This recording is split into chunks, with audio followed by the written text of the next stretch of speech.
Are you ready? I am. I'd like to call the meeting of the Plaquemines Council, serving as the mission of the Plaquemines Port Harbor and Terminal District to order at 5:03 p.m. on Thursday, May the 14th, 2020. Barb, can you please call roll? I'll call roll. Councilmember Bartholomew. Present. Councilmember Black. Present. Councilmember Arbro. Present. Councilmember Gooey. Here. Councilmember Roussel. Here. Councilmember Newberry. Here. Councilmember LaFrance. Here. Councilmember Blink. Present. And Councilmember Kognovich. Here. All council members are present. All right. I'd like to just remind folks that your mics may be muted from time to time, except for when roll is being called and when a vote is being done. And the council members and the commissioners have the ability to unmute themselves if they would like to speak. All right. Moving along the agenda to the prayer and the pledge. We take this moment to acknowledge Almighty God and to thank Him for our bountiful blessings, especially for the parish's natural resources. We give thanks to God for our brave and courageous men and women in our military who daily risk their lives to protect our precious freedom, and we pray for the world leaders to know how to obtain world peace. We pray that this government body, comprised of both council and administration, will always serve our parish with honesty, humility, and equality to all. And as this government body gathers here today, we pray for the wisdom to know right from wrong and the courage to do that which is right. Amen. Yeah. Thank you very much, Mrs. Marquardt. All right. Moving along the agenda, are there any deferrals or withdrawals? Would you like to say the pledge? Oh, certainly. Absolutely. So after me. I pledge of allegiance to the flag of the United States of America and and to the republic for which it stands, one nation, under God, indivisible, with liberty and justice for all.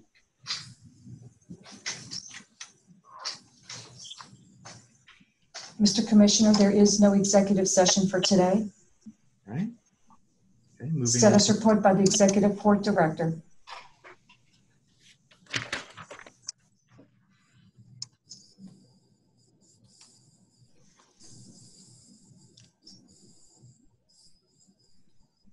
Is the Executive Port Director present?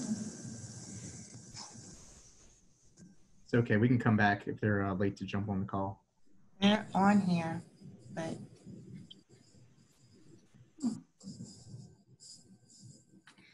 Would you like me to go to the next item? Yes, I'd definitely like to be for them to be on the call if there's anything to be voted on. But yes, but please go ahead. The next item is the financial report, budget to actual.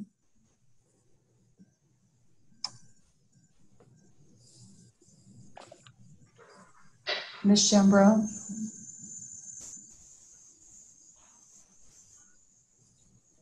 they're indicated that they're in the meeting and I have unmuted them. I don't know if they're having issues on.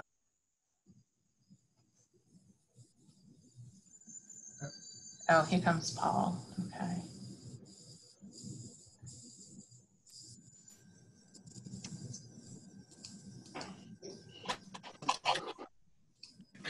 Item 3, Mr. Matthews. Set or supported by the Executive Port Director. Right. Good afternoon, Mr. President, Mr. Chairman, Madam Vice Chairman, and members of the board, and all who are tuned in to this virtual meeting. I am Steve Sanders, Executive Director of Plaquemines Port Harbor and Terminal District. As follows is my Executive Director's report for the reporting period 24 April to 13 May 2020. During this time frame, I had a meeting to discuss a rail grant strategy with Rio Grande and the New Orleans Gulf Coast Railway executives, along with Kevin Keller with HDR. This first phase grant will be petitioning $18 million of which $9 million will be funded by the Rio Grande, will be our first introductory phase, teaming up with the Rio. It will be mainly for repairs on the existing line and double track up to Westwego. And then we will be seeking a $350 million follow-on grant to move, excuse me, the rail out of Gretna and around the Naval Air Station.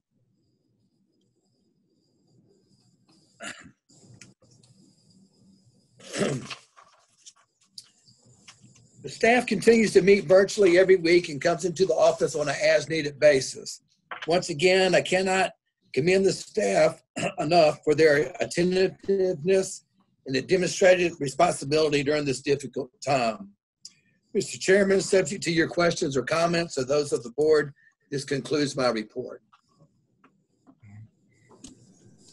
I don't have any. Do any of the other commissioners have any questions or comments?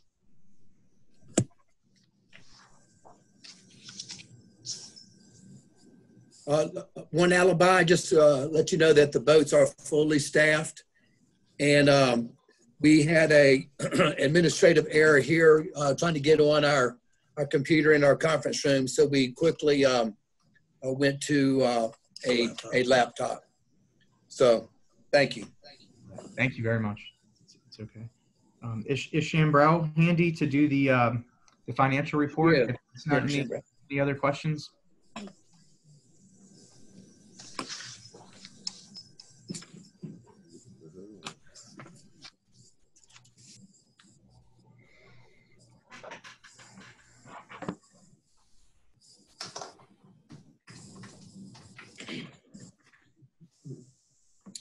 Good afternoon. All port commissioners have been provided a 2020 total budget report and a 2020 budget performance report as of May 13, 2020. These reports include 2019 actual expenditures, 2020 budget, and 2020 actual expenditures as of May 13, 2020. I have a few financial highlights. Our general department total expenses are currently below budget. Our rescue boat department is also on target with the budget. Invoicing has increased by 10% for March of 2020 compared to our March of 2019. There was a decline in April 2020 invoicing from March 2020. We believe that this decline is mainly caused from COVID-19. We are implementing extra measures to reach a 100% reporting status from our port customers. The port has kicked off its 2020 Port Security Grant projects. Bids were advertised and received, and those projects include cybersecurity, camera upgrades, and GIS implementation. That concludes my report, subject to any questions.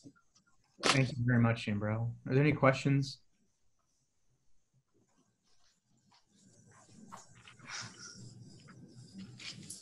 All right, hearing none, moving down the agenda. There are no bids and advertisements.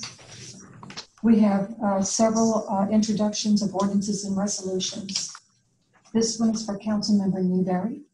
A resolution authorizing the Executive Director, Maynard Sandy Sanders, to negotiate and enter into an agreement with Mercury Public Affairs to provide consulting, advisory, and lobbying services regarding port representation at the federal level and otherwise to provide with respect thereto. The following are for Commissioner Blaine. A resolution authorizing the Port Executive Director, Maynard J. Sanders, for and on behalf of the Plaquemines Port Harbor and Terminal District to name and accept a proposal of the Plaquemines Gazette as the official journal for the Plaquemines Parish Council as the sole governing authority of the Plaquemines Port Harbor and Terminal District and otherwise to provide with respect thereto. An ordinance authorizing the Plaquemines Port Harbor and Terminal District to accept funds from Port Security Grant Program number EMW-2019-PU-00030 for MSOC security system surveillance cameras, GIS acquisition and implementation and security equipment and otherwise provide with respect thereto. Mr. Chairman, that concludes the introductions of ordinances and resolutions. Thank you very much, Barb. All right. The next item on the agenda is item 6B. An ordinance of the Plaquemines Parish Council as the sole governing authority of the Plaquemines Port Harbor and Terminal District to authorize and direct the purchase of the Popich building from Plaquemines Parish government and otherwise to provide with respect thereto. And Mr. Chairman, just so you, Commissioner, we do have an email to read. Okay.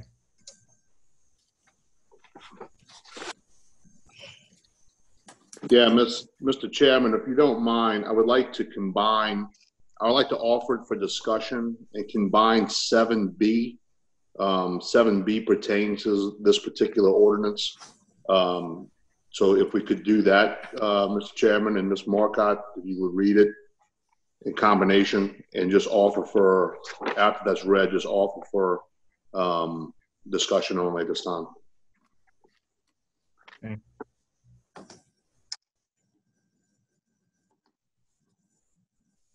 Do we need a second? Well, if you would read 7B, if it's allowed to combine the discussion on the new Sure. business. 7B, presentation and discussion by the Director, Todd Epley, regarding parish-owned real property, specifically the Popich building. And I'll offer Under Commissioner Black. And I'll just offer for discussion only at this time. And ask for a second. Councilmember Gui raised his hand. All right, I've asked Director Epley to provide us with information that he received after a meeting with real estate agent Jim Boss, who per a resolution some time ago, the administration, I believe, went out and sought his advice regarding buildings and rentals and things like that. So I think if Director Epley is on the line, I'll turn the floor over to him.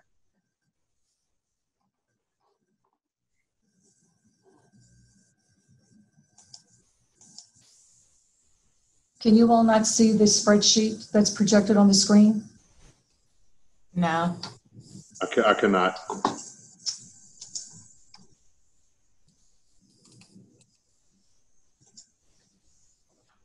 You sure? Are we good? Yes, we can hear you. Yes. Barb, we All can right, see yes, you it's now. You should be able to see it now. Yes, we can. Yes. Thank you. Okay, so consulting with commercial real estate professional, we determined that leasable office space in this area is going from $10 to $12 a square foot. So if we took the square footage that's leasable on the second floor at the Popich building, multiplied that times $12 a square foot, we would get $118,800 in annual rent from that if it was 100% leased. And the rent from the port at $60,000 would give us a total income of $178,800. If it were to rent at $10 a square foot, it would be obviously $9,900 times 10 would be $99,000. With the port's rent would be a total income of $159,000. Expenses for that building, electric is about $82,000 annually. Maintenance, we put down $12,000. It would probably be a lot more. Insurance is currently $15,000. There's about $12,000 in cleaning, which is only $1,000 a month. And then I put in something for major repairs because we know to replace an air conditioner for that building, it'd probably be $100,000 or so. So total expenses, I had at $131,000. Annual profit at $12 a square foot would be $47,800. Annual profit at $10 a square foot would be $28,000. And if the building's appraisal, or if we could sell it for $1.2 million, it would take us 25.1 years at $12 a square foot to reap that money back.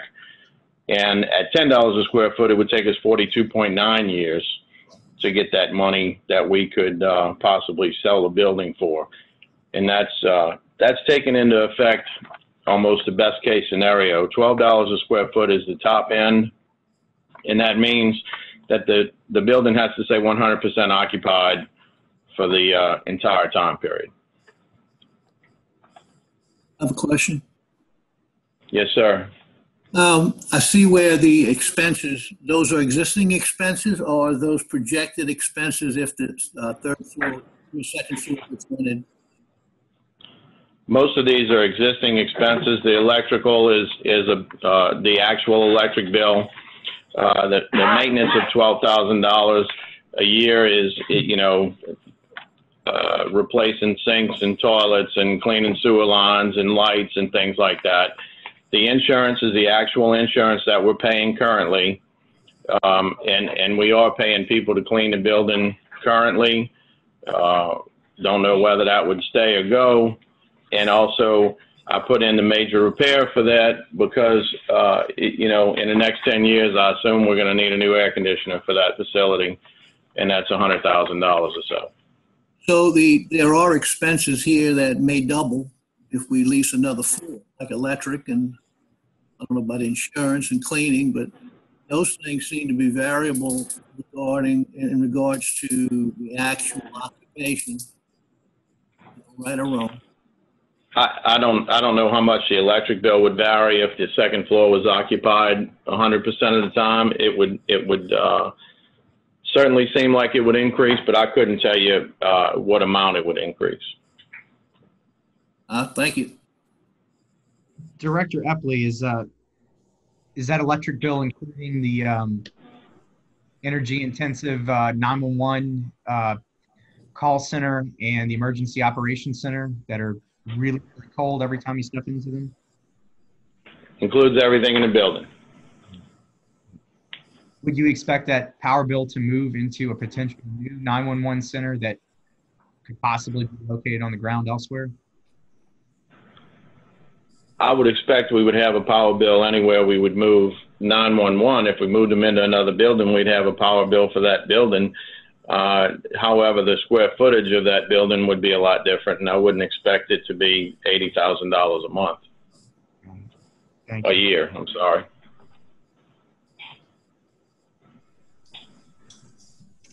Is there any other questions? I have another. So when we look at that profit number, we really don't have a good grasp on what that profit number is if we are 100% occupied. Well, if we're 100% occupied, and of course, this is a public facility, so it's got to go out for bid. We have to accept bids, and hopefully we could get the optimal number of $12 a square foot. If we do get $12 a square foot and we keep it 100% occupied, then we could look at approximately $47,000 a year in profit from leasing out the space.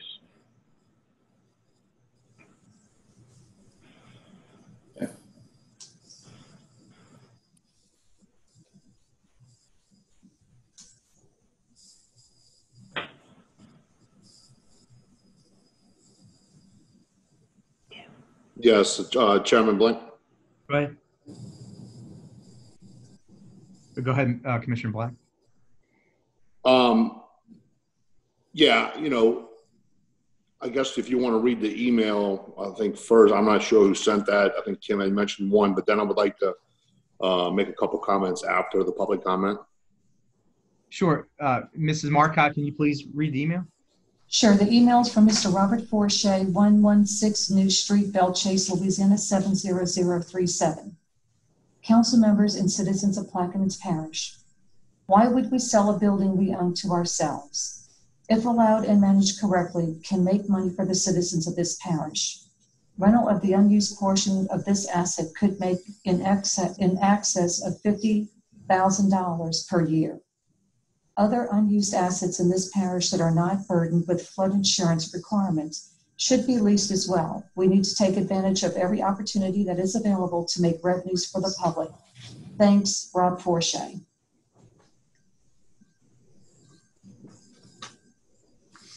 Thank you, Mr. Marcotte. You're welcome. Mr. Forshey, for your comments, and we appreciate it. All right, Mr. Black, go ahead. Yeah, thank you, Chairman. I actually agree with Mr. Forshey in different times. And I agree with some of my colleagues on this council who have expressed interest in exploring the rental options. but I echo what I just said is that I do that in different times. I'll use the analogy, if I lost my job today, I probably would have to sell my rental property in order to pay my bills. You know, I wouldn't be able to live on a break-even rental or a small amount of income for those rental units. And I use that analogy because I think that's the situation that we're in. I think any other day, if the parish was running a break-even operation, and we didn't have a $7.5 million deficit for the next 8 months, and potentially a $15+ million deficit for 2021, and we weren't looking to, and I'll say the word, lay off people potentially, if we weren't looking at these dire, extreme circumstances, I would say, yeah, let's just keep some real property, and if we can break even or make even and retain the property, well, that's fine. But right now, as you guys have all heard last week in the meetings, Tommy said we don't have cash. We're broke. We don't have any money to pay bills. We may not have money to pay employees, and you know, here's an opportunity that I think we could take. You know, in the grand scheme of things, 1.2 million is probably not a lot of money, but I think it's in the right step. You know, Todd brought up some numbers, good numbers. I think, you know, dealing with Mr. Boris, realistic numbers, but those are best case scenarios, and that's if the second floor is 100% rented. What if it can't rent? What if it doesn't rent? And now you flip those, and now we're still running a deficit on the building. So, you know, I think in any other circumstance, yeah, but I think that right now, in the situation we're in, we have to seriously look at making drastic decisions. And, you know, renting a piece of property that might break us even or make us, you know, he ranged it from $28,000 to $45,000 a year. Is that worth the risk? Is you know, moving forward with this ordinance, which we don't have to go out for public bid on, you just have to do the appraisals and put $1.2 million in the parish cash flow. Is that something drastic enough that we should consider? So that's all I'm saying. I'm asking maybe for some conversation on it, just to see where we want to go with this. But I think we're at a time now that we really, really have to seriously sit back and think, you know what drastic measures are we going to take to save us? Because, you know, you can talk to President Lapine, Councilman Roussel, Councilman Bartholomew, who were all here in 2015, and I'm telling you, that was scary times, but I think they can attest that what we're facing now is worse than what we had back then. And that's all I have to say. We have Commissioner Newberry with her hand raised, and then Dr. Gouy. Commissioner Newberry, unmute yourself. Okay. I have a couple of questions. So if we're going to profit $55,000, 911 is going to get moved. So we're still going to have that expense. So how does the $55,000 versus the expense we're going to have on another building? So does that mean we're going to break even? So if we would rent, so I don't think we have those numbers in place yet. So, and when are we looking to move 911? Does anybody have that answer?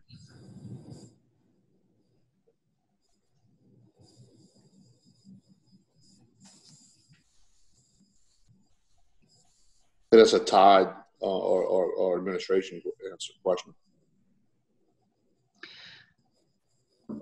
Okay. Oh, wait, I'll wait for that. Yes. Yes. Oh, okay. All right. Hold on. We are presently looking at a building out here on the complex, building 800. that we've already done the doors, the windows, and the roof retrofit. So we have an opportunity to put something out here. We don't know, again, how soon we can move them, but we are actively working on it. And that's actually grant money. So that's not money that's coming across the budget. So you're saying in about a year, so we still aren't going to own the building. So until 911 leaves, we can't do anything. Is there a possibility that we can lease the second floor if we decide to keep the building? Is there a possibility to lease the second floor and try to get some income coming in until 911 leaves, and then we can make a decision? Or and what is our expenses going to be once 911 leaves? So I mean, is it going to be profitable?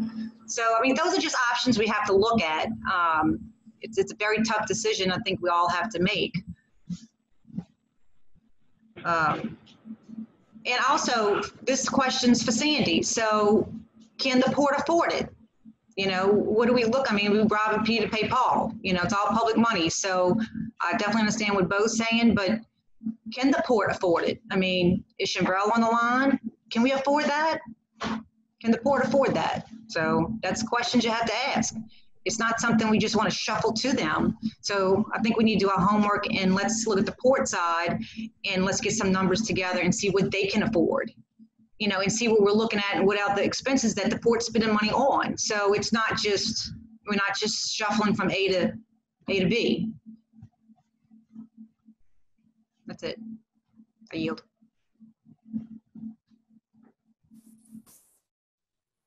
Thank you, Commissioner Newberry.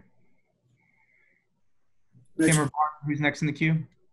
Oh, go ahead, Commissioner Gui. Yeah, and in the thought process, I know that Bo has worked diligently in an overall plan regarding buildings and property, and it makes a lot of sense. So if, and again, you put it up for sale, who knows if you get a bite and what it's going to be, but, and it could be a year, Trudy, it could be more than a year, it could be a week, it could be a month. We don't know that if we put it up for sale.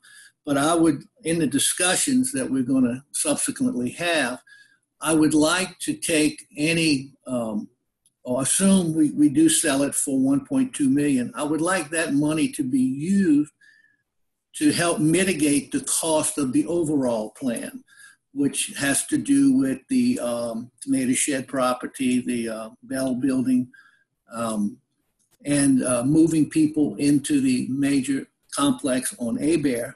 That we should look at the 1.2 million not as something to plug a hole in operational expenses, but we should really consider using that to help mitigate any costs we are going to incur by moving departments, moving assessor, clerk, whoever it ends up being, rather than for operational. So I'm throwing that out so in the subsequent weeks we can kind of keep that mindset in our thoughts.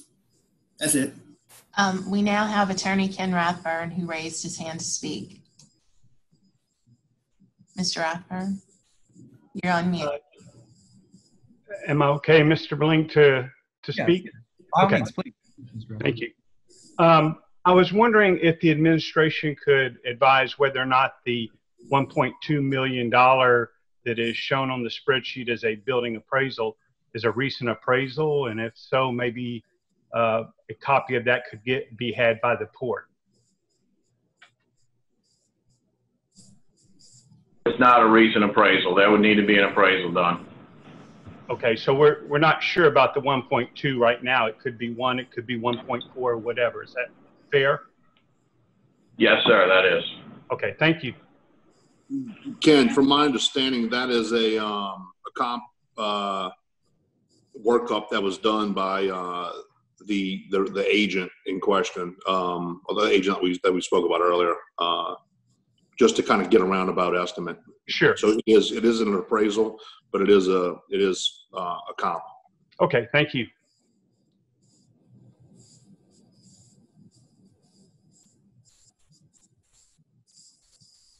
All right, any other questions? All right, before we move on, I'd just like to say that, I have, serious concerns about the 911 complex being on ground level anywhere in Plaquemines Parish. And I'm sure that we can figure out a way to work through that as we shuffle folks around. All right, moving on. Commissioner Newberry would like to speak. Right. Go ahead, Mrs. Newberry. Well, if somehow the port does buy the building, 911 can also rent from the port. So that's a possibility scenario there. So just to let you know. Okay, that's a good point. That's a good point. Thank you. Right. Moving along the agenda, please.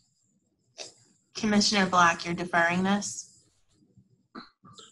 Yeah, go ahead and defer that one, and then you can withdraw 7B and defer 6B. Yep. Thank you.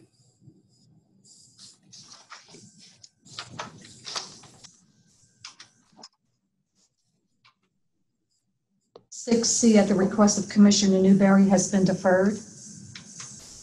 6D, an ordinance authorizing the Plaquemines Port Harbor and Terminal District to accept funds from Port Security Grant Number EMW-2018-PU-00023 for cybersecurity hardware software systems, upgrades, maintenance, implementation, and security equipment, and otherwise to provide with respect thereto.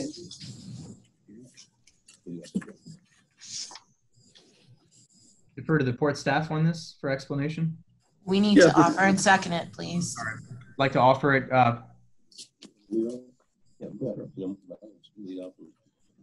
I'll second. Okay, who is that seconded? Corey. Commissioner Arbro.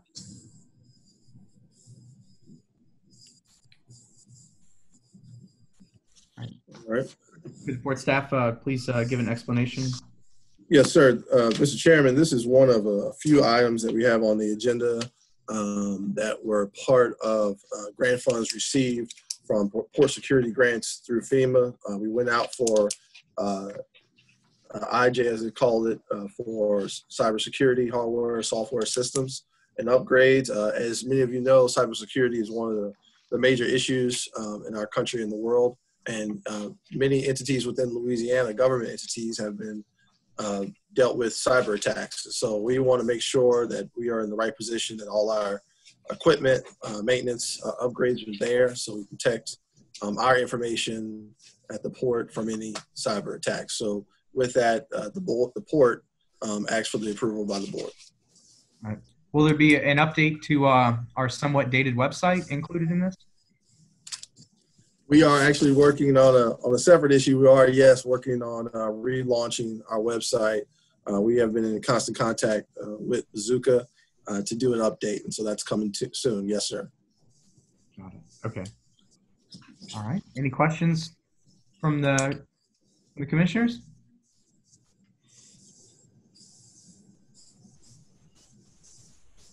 All right. Want to call a question? Councilmember Bartholomew. Oh, I'm sorry. Councilmember Bartholomew? No, I was trying to talk all the while. Y'all didn't let me in. Oh. I have some questions. That's all right. Yeah. Wait, can you say that one more time? Yeah. Councilmember Black?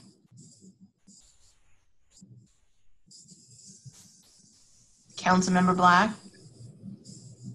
I believe he maybe just stepped away for a moment. Okay. Councilmember Arbro? Yes. Muted.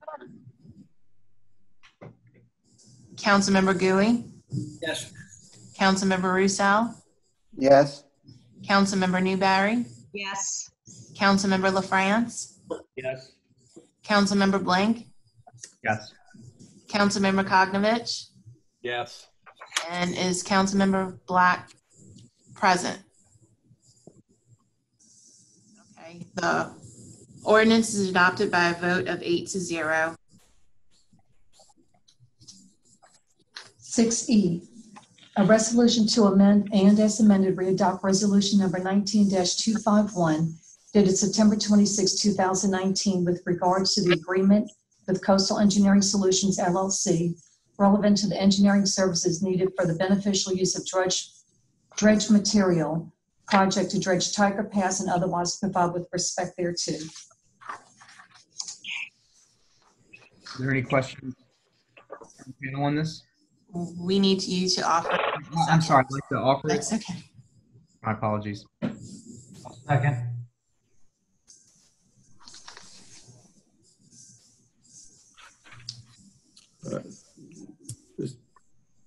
Oh, please, Mr. Matthews. Could Oh. you Yes, sir. Yes, sir. So as you all remember, in July of 2019, the board entered into an agreement with the Army Corps of Engineers, design agreement for a Bud project to dredge, dealing with dredging of Tiger Pass.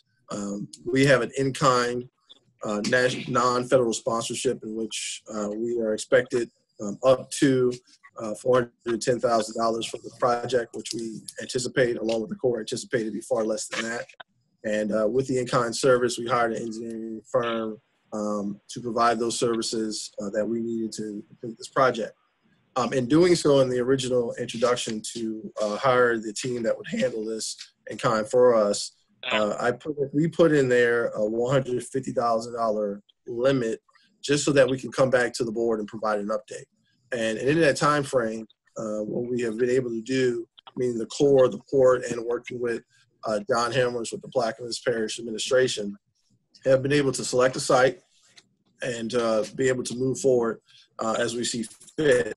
So now it's time for surveying and other geotechnical work to move forward as we have picked the site and to complete this design phase of the project. So we're just asking for the removal of that 150, and so that we can continue on with the surveying work and other things that need to be done.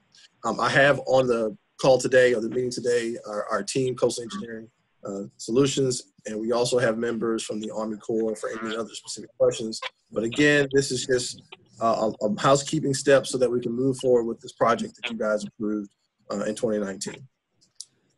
Commissioner Blank, we have Commissioner Roussel with his hand raised to speak. Okay. I'd like to recognize Commissioner Roussel. Yes, I'd like to hear from the Corps and from Coastal Solutions. And I'd like to know if there is a cap that we put in this contract. Well, yeah, sir, the cap is actually the responsibility that the port has when we signed the agreement with the Army Corps of Engineers as the non-federal sponsor. So all the responsibilities that we have based on the budget that the Corps provided, we have a certain match, and that match is up to 410, which the Corps anticipates their overall budget is going to be far less than that. So that is the cap which was approved and agreed in the design agreement with the Corps. But I will allow the other questions to be answered by the Corps and our engineering team. Just to let you know, Mr. Dewey, Ms. Jackson, and Mr. Broussard are all unmuted. Thank you. This is Darryl Broussard with the Corps of Engineers. Thank you guys for allowing us to speak. As Paul said, we signed a design agreement that has a maximum amount that we can go to, and the port's portion of that, which is 25% of the overall project, is around $410,000. We have not approached that yet, that figure. We're far from approaching it. We believe we're going to come in far less than that. I don't have an exact number, but I can tell you at this point, between the Corps and the port, we have spent about $630,000 together, and the agreement was signed for $1.2 million. We are more than halfway through the project at this point. We've selected a site. We're getting a document ready to go out on the street for NEPA compliance. Once that document comes back for compliance, if there's no comments, we wrap it up and we send it to division for approval. So we are ahead of the schedule where we are. And in fact, we really haven't given up hope on catching the Tiger Pass contract. They have not awarded a contract yet to dredge Tiger Pass. And so we are still wanting to get this project completed and on the shelf as quickly as possible. Over.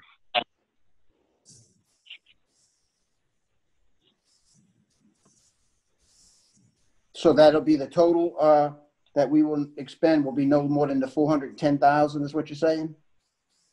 What about the That is correct. And the construction cost now? The construction cost would be a separate agreement. that will never be another cost share of 25%. So you're not obligated to that at this point. Once we get construction funding in hand from the federal side, and we have an approved project, and if you guys want to continue at that point, it would require a new agreement, which is a project partnership agreement, and it would be cost shared 75-25. Our current estimate right now is the project is somewhere around 12 million. And so I believe it's somewhere around 3 million would be the port's portion of that, should you guys want to continue. Well, Over. Having said that, I mean, I would hope we've already got $630,000 of public money into the design between the Corps and the parish, and we're looking at possibly another 410 from the parish. When we started this project, I was opposed to it because we didn't have the construction funds, and obviously we were told that we were going to go out and get donations, and the private sector was going to step up and put money up. So my first question, I guess, is have we got any donations and put up any contribution from the private sector as we was first originally told? The second question is what is the location that has been selected? And the third question is that since I've seen that we're accepting funds from the Corps, from the federal government, are we anticipating using those funds to put towards the match on this project that we have decided to take? Hey, Mr. Russo, this is Brent Dewey with Coastal Engineering Solutions. I want to be clear on the 410,000. I think about 140 of the 410 is expended to date, and the ask is not for an additional 410. It's that total amount is not to exceed the 410. So we're actually we've performed all of the services that you're responsible for to date, and we're actually less than your 25% match. So we've done everything that we needed to do to fulfill the obligation that the port has per the project management plan and the design agreement, and we're actually less than 25%. Okay, so going back, so you're saying that we don't have to go, wait, repeat that? What I'm saying is that the ask, I believe what the ask is not for an additional 400. You guys signed an agreement in July for $410,000. At this point, Darrell went through some things. We're about 600,000 in total. Only 140,000 of that was your match, and all of the services as part of the project management plan and the work in kind that were part of that plan that you are responsible for.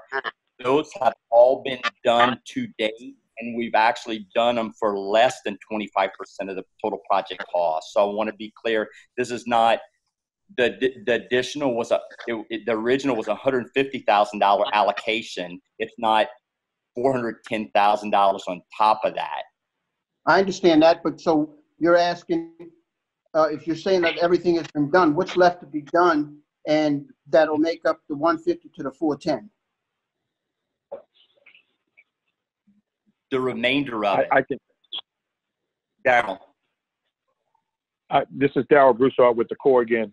So what's remaining on the document is the document is being prepared now as a decision document and a NEPA document. Those documents go out for review, and when comments come back, we have to adjust and answer those comments. Once those comments are addressed and we go through our next gateway with the Corps, we will then design the project and have it sitting on the shelf ready for a construction contract. So we do preliminary designs now to get enough for a cost estimate. And once we get approval of the project, then we do the full P&S. So the plans and specs now for this particular project is what's required to be completed. And the surveys, which are the next step in line, is to get actual data that's out in the field so that we can validate the cost estimates that we've put in the decision documents. Over. And so the expenditure of the 140 is just preliminary work? It was to get us to the tentatively selected plan. Correct. And tell me what the plan is, what location?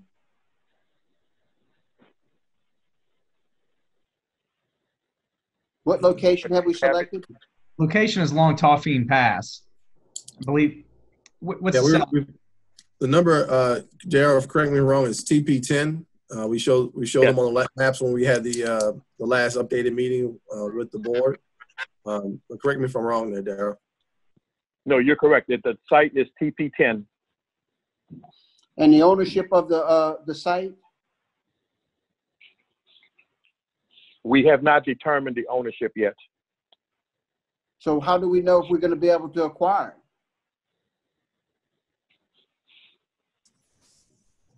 Well, that's a port requirement.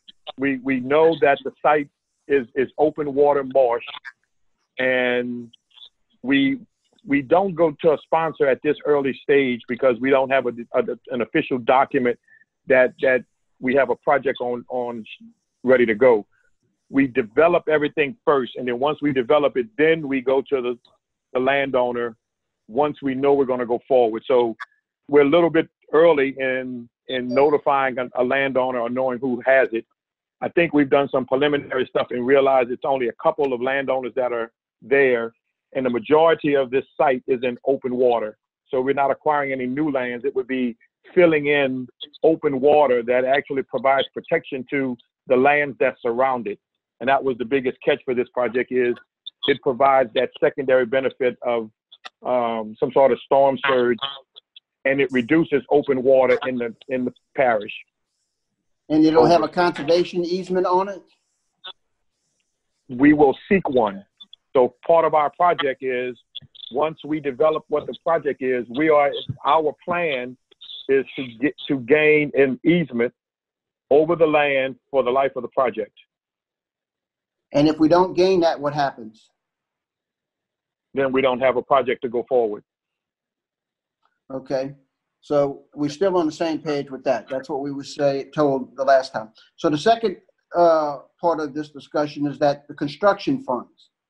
I saw that Mr. Matthews sent out some documents about a grant that had been acquired, not grant, but funding that had been acquired for the last 2 or 3 years, come to about $3 million and something, and that the port had signed an agreement that they were going to take the money and utilize the funds rather than let the Corps take the money and utilize the funds.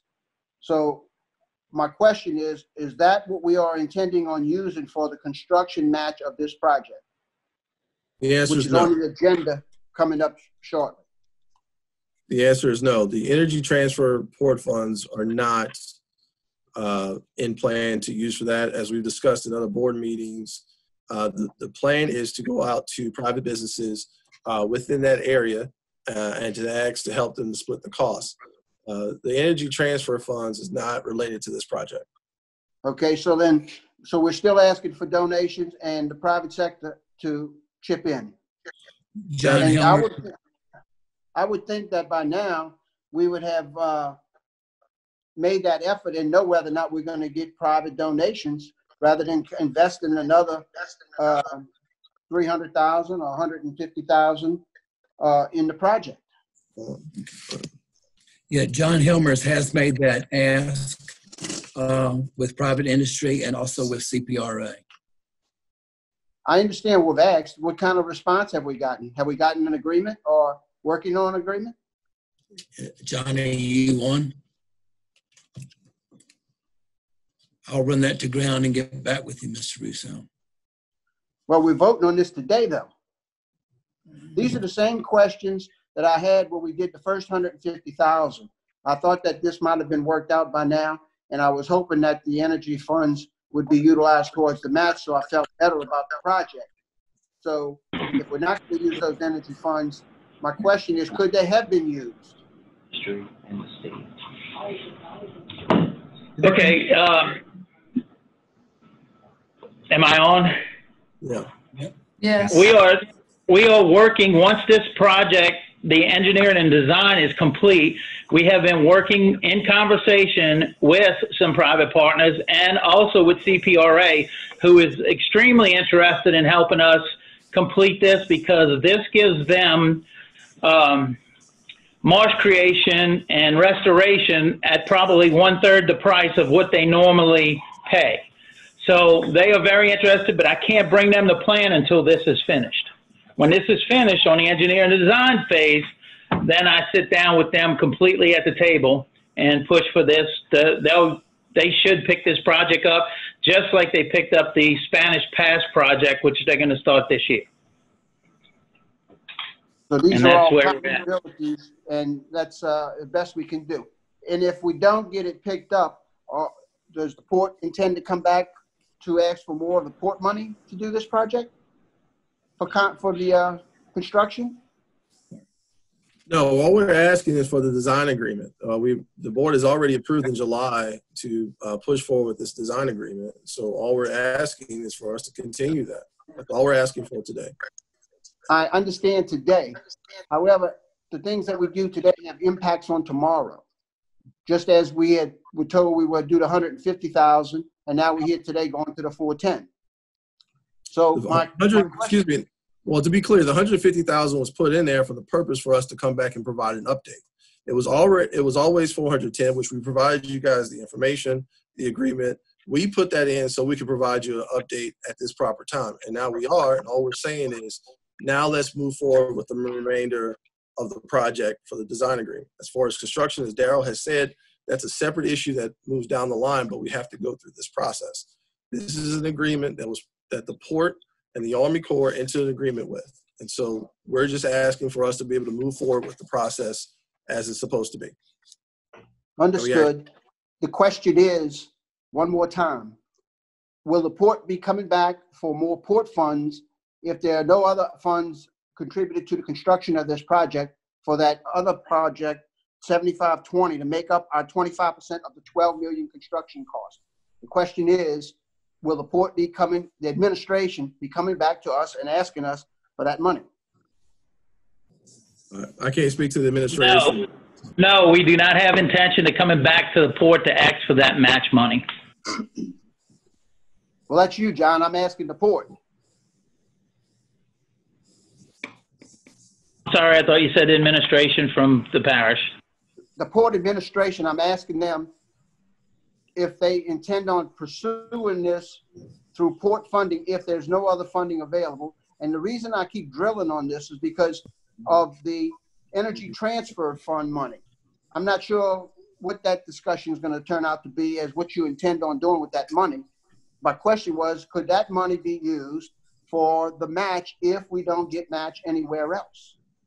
No, it cannot. The donor energy funds are not allowed to be used on this. They have very strict, extreme guidelines with that.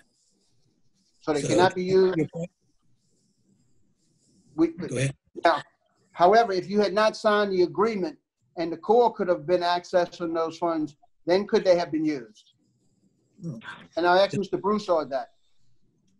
No, they could not have been used in that case. The LCA beneficial use program requires a non-federal sponsor.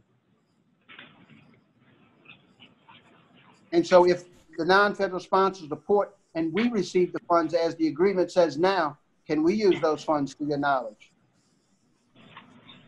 To my knowledge, they cannot. Most of the time, federal funds can only be used if the authority that they were issued under allows them to be used as a cost share. So that would be something that your guys would have to answer, but I don't believe so. Mr. Roussel, the Harbor Maintenance Trust Fund, the money you speak of, can only be used inside of a harbor and mainly for dredging and clearing the harbor or any commerce routes along that way in forms of dredging the clear channels or clear harbors. That's the only part that can be used for. And so Tiger Pass would not be considered as a route? No, it's not a commerce that project, TP10, does not produce commerce, it produces land. So that the maintenance trust fund is to help, say, Stricka Locks, where we constantly have shoaling on the outside. We can dredge that to open it up to allow the commerce for the seafood industry and any other industry that needs to come across Empire. We can use the money for that. We can use the money in our Buras Boat Harbor and dredge it out completely and clean it like we did down in Venice off the FEMA money. Then we can go to Point Lahash, and then we can do more work in Empire. So that's going to be the answer for the question on the next item that we talk about when we talk about the energy transfer money? Yes, sir. That's what we intend on using that money for? Yes, sir. All right. Thank you. Commissioner Blink, we have Commissioner Kognovich that would like to speak, and I don't know if Commissioner Newberry still wants to speak, but okay, thank you. Certainly. Commissioner Kognovich. John, wouldn't deepening Tiger Pass help with commerce with the fishing industry and the commercial all-field industry? It would, but that's projects that are not directly, or that route is not directly associated with the port. And you cannot use federal money to match federal money. So that monies would have to go somewhere else. It could be used, say, if they dredge out South Pass. We can use that to dredge the opening into Port East, okay? Because it puts property back into commerce. So it's that the one federal program cannot match another federal program. Deepening Tiger Pass goes to the Venice Boat Harbor. We can put it on the project list and see if it's approved by the Corps. I mean, we at this point, we will lay out a plan of action when it comes to the Harbor Maintenance Trust Fund, and then we will bring it back to you guys on the port and the council side and get your approval to see where we can go and make sure that every project's approved that's been suggested. I'm just trying to see if the money could be used there because it's for transportation and all, but Right. It's only 2.7 million this year, so it won't make a big splash in the Tiger Pass at this point. All right. And if the Corps Engineers dredges the Tiger Pass and puts the mud on the side, how much do we pay? Nothing for maintenance dredging. So the extra money for the 410 plus the 25% we don't pay? No, we don't pay that if they just put it on the side. If we pay from the point that they normally would finish, if they ran a half a mile of pipe to put it on side of the channel, we would pay from that end of that half mile to our project, okay, and then pay the difference. That's where our 25% cost would come in, which is about that $12 million to do that. So let them put it on the side of the pass, and it just makes a bank for the pass. And it's free. I agree. That's your decision. I'm done. Commissioner Blink, Commissioner Roussel has his hand raised. Go ahead, Commissioner Roussel. Yes, Mr. Helmers keeps referring to the harbor maintenance fee, and the other item is the energy transfer. Are they one and the same? Or are they two different pots of money? Yes, no, they're the same. They're the same. I'm sorry. They're the same. Thank you for the clarification.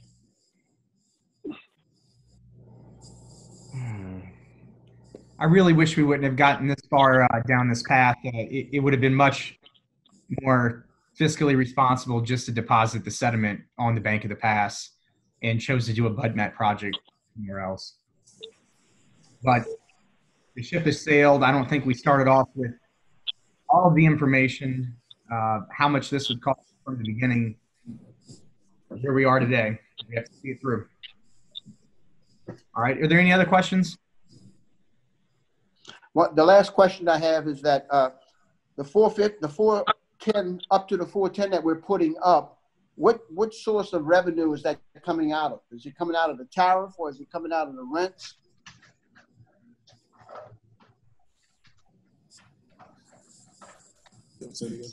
It's coming out of operating funds. The source of the revenue to go into the operating fund is it tariff? Yes, tariff fees. Tariff fees, yes. Yes, sir. Is it legal to use for that purpose? For building? Yeah, it's legal.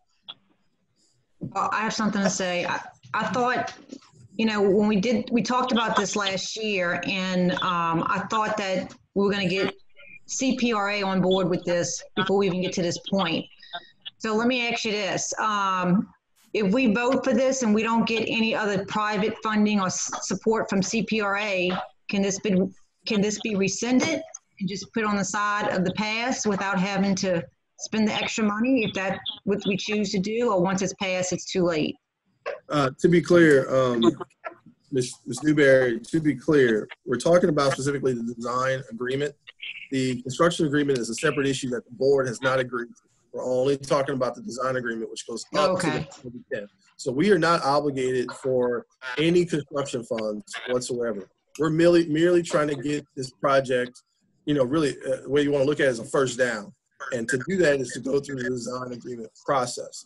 Once we go through that process, and I know John is working with private companies to look at, once this is done, looking at construction. That's a separate issue, but we have to be able to walk before we can potentially run.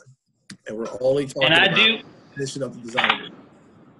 I'm sorry, I do have a letter of support for this project from CPRA that they had issued us about 6 weeks ago.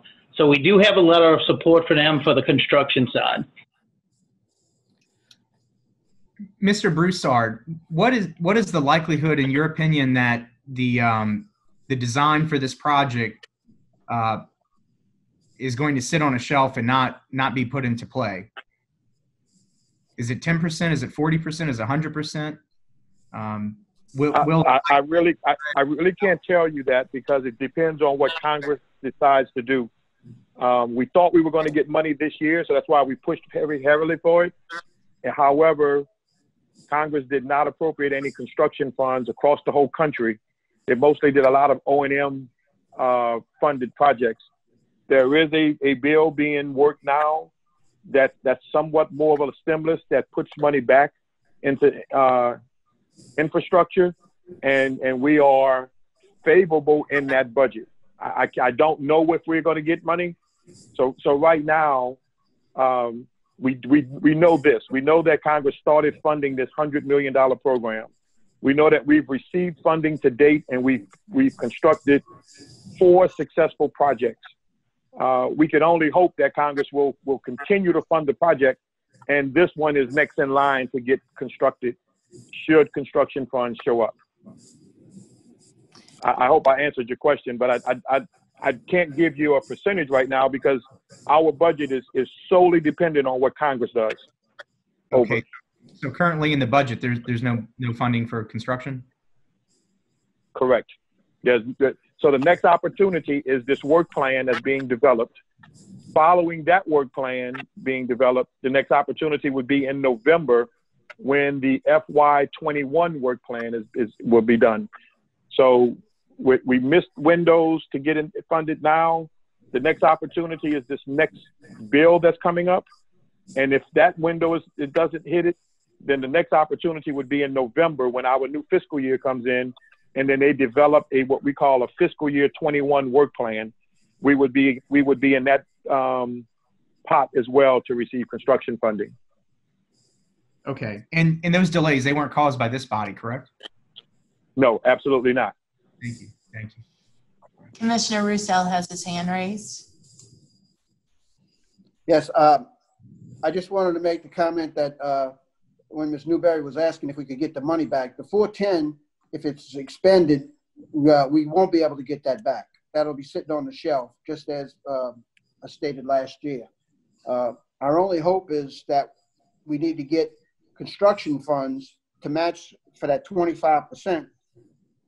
of the 12 million. So having said that, I guess we'll see what happens.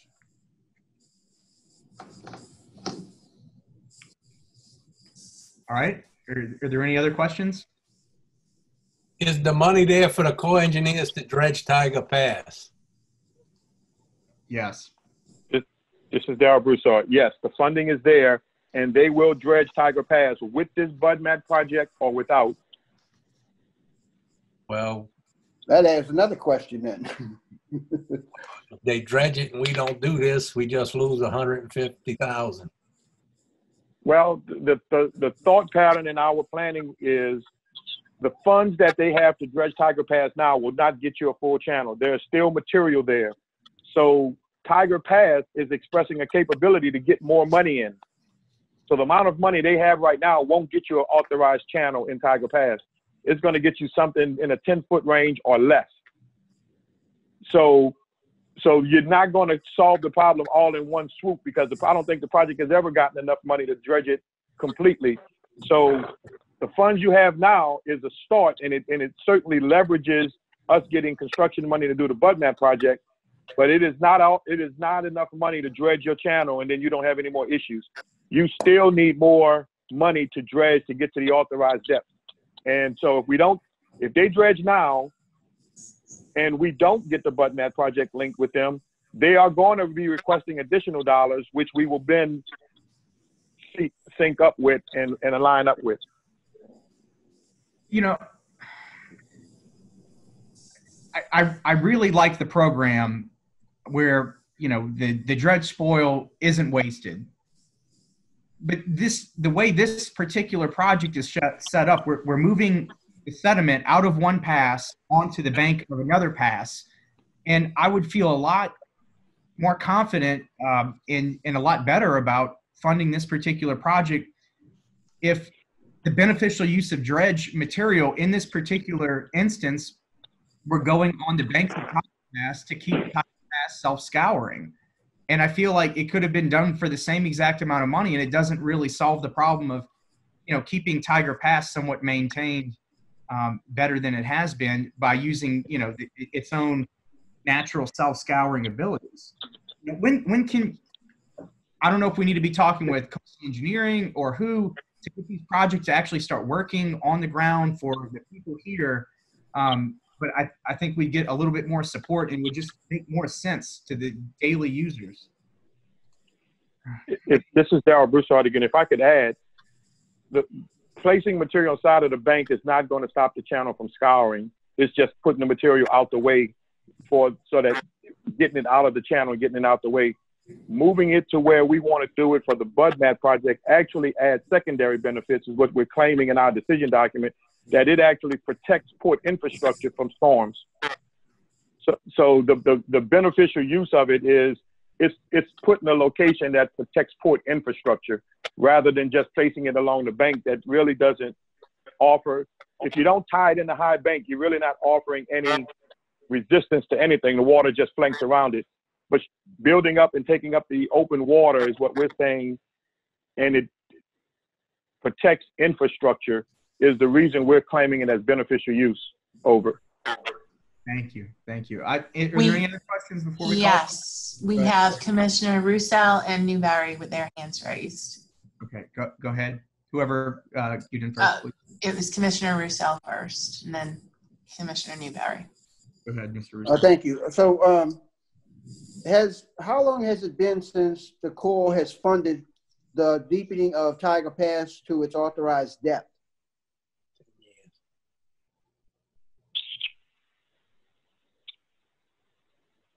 Damia Jackson, are you on the line? Do you recall when the last time Tiger Pass received funding?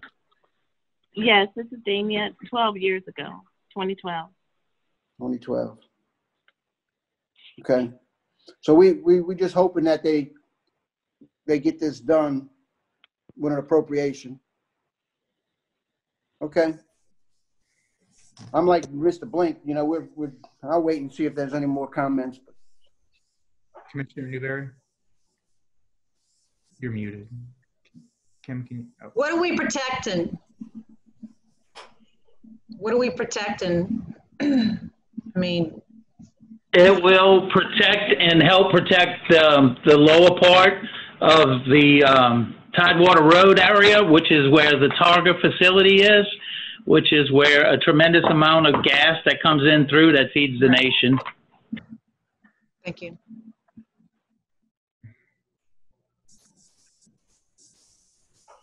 All right.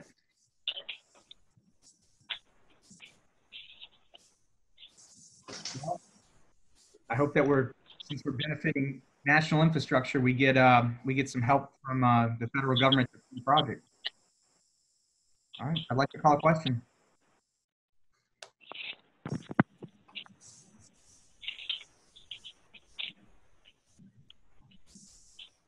Commissioner Bartholomew?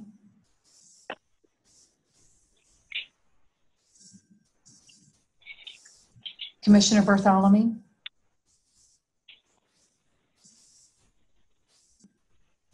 Commissioner Bartholomew?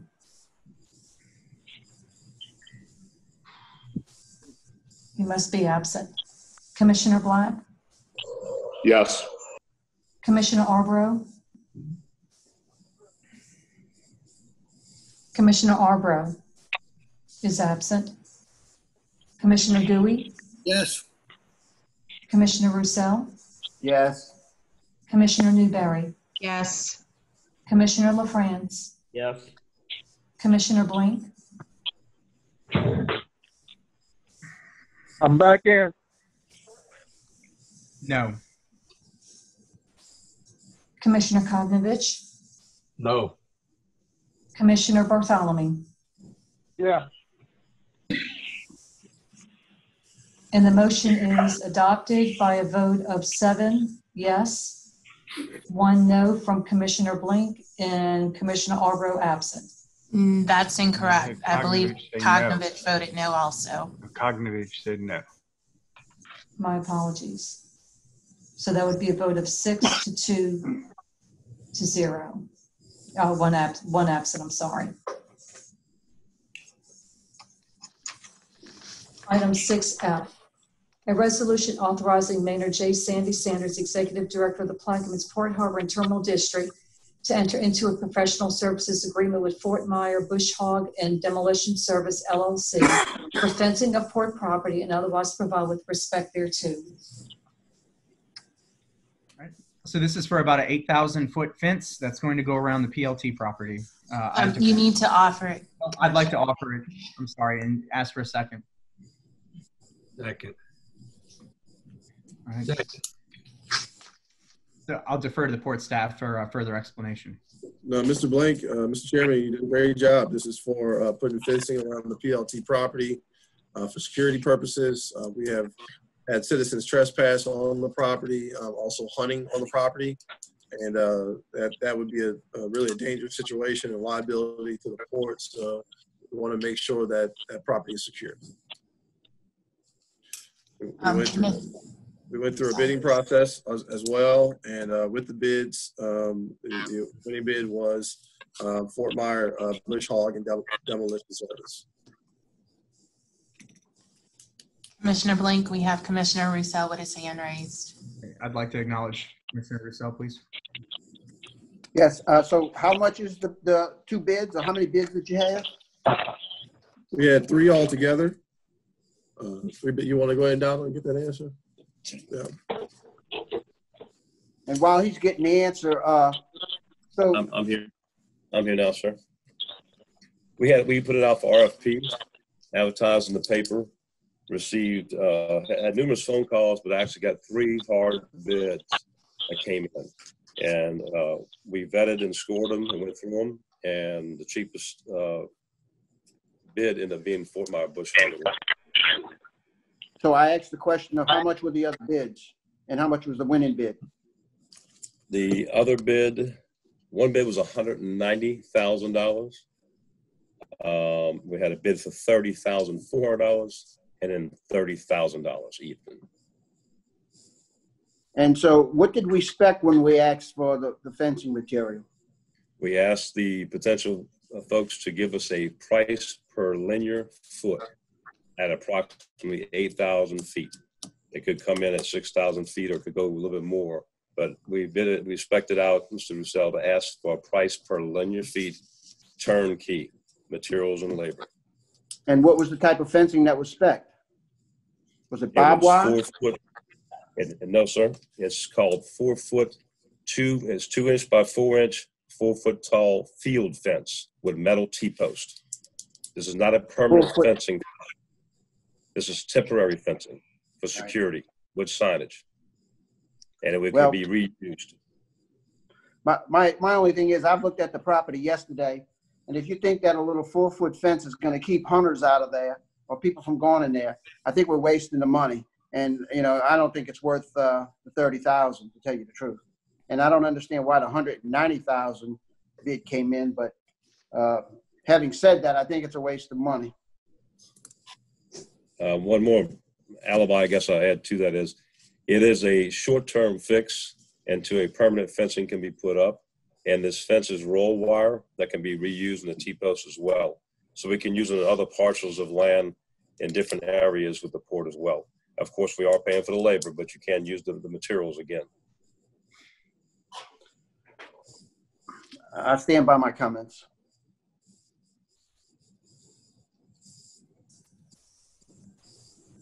Commissioner LaFrance has his hand up. Please unmute yourself. You're on. Yes. Next time, could we have a list of the people who's participating in the bid process? Also, the specs of the process. You know, how many people who bid, and some of these we wouldn't have to ask. Anytime we send out an ask for bids or quotes, we get a list of these companies. So for next time. Yes, sir. We can do that. We did have a live opening. It was advertised in the paper over a 30-day period, as state requires. We had a live opening here at the port office, and that was all specified in the announcement. But we definitely can notify you folks directly in the future if you want to participate in the opening or whatnot. I don't need to participate in the opening, but I would like to see who participated in doing the bids and who we received bids from, and what is the specs? What are they bidding on? You know? That's okay. Those were advertised in the RFP, but I understand. We'll make sure we get that to y'all before we put it out in the RFP. And you think this fence is going to keep people out? Yes. They'll have to cut it or tear it down. Of course, we can talk all day about. I could put a 20-foot tall fence. It's not to keep somebody out. They want to get in. They can cut it. The problem is we actually have surveyors and people on the property, and people are actually shooting rifles at the same time. People are, 300 yards away, and they actually got shot at. Thought they were getting shot at. That's people working on the property. So the fence at least notifies, and the folks that have been using it at will now have a fence up and postage sign every 100 feet, no trespassing. And it will be bush hogging and keeping that fence line clear so we can inspect and look at it and secure it.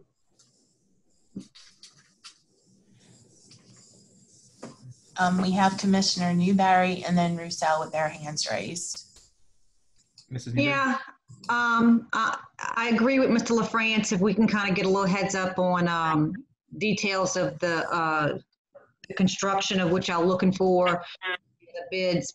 And Mr. Roussel, I agree with you. It is maybe it is a waste of money, but I think it's also a good thing to do something like that, because I think it would be better for it's a liability issue. If we don't have any kind of fencing with no trespassing, and something happens, we could be liable. So to me, it may be worth $30,000 and somebody trying to sue us. At what point does Tallgrass take responsibility for the property and have to buy their own fence?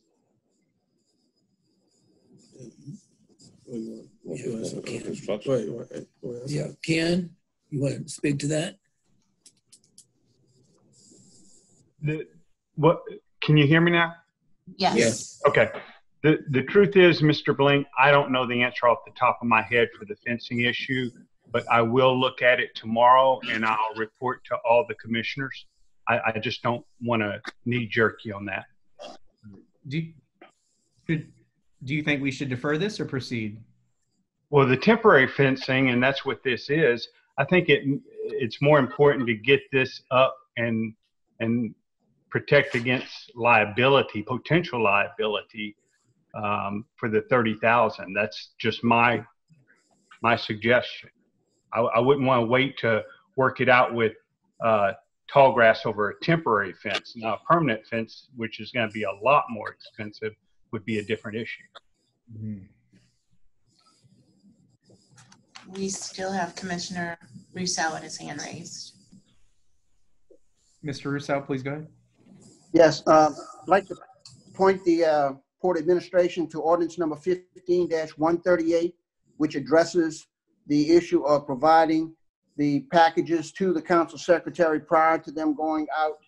The Port Administration shall submit the entire proposal package to the council secretary for review by the council. So we'll have an idea of what we've been talking about, as you said you were going to do. The second thing is that to protect against liability, I don't believe that this 4-foot fence will stop somebody from suing us. You know the judgments that we have now for people stepping in grates that belong to the state, $700,000 judgment against us for somebody breaking an ankle, things like that. So, I mean, it's wishful thinking if you think that this is going to protect us from liability. Well, the fence is going to stop that bullet, Benny. Right. Well, that brings up a good point. The CPRA is out there working on the property, correct? Yeah. Is that who you referred to as being working on the property? For the diversion? I'm addressing this to the Port Administration. That's correct. It is the property that deals with the diversion. So why don't the CPRA put up their fence to protect it? Now, the other thing I had requested was I'd like to see the agreement that the port signed to give the CPRA permission to be on the property. And I've asked for this several months ago and never received it. Well, we provided it once, but we'll provide it again, sir. But when the hunter's climbing over the fence to go hunting and he falls and shoots himself, we're going to get sued again. Right.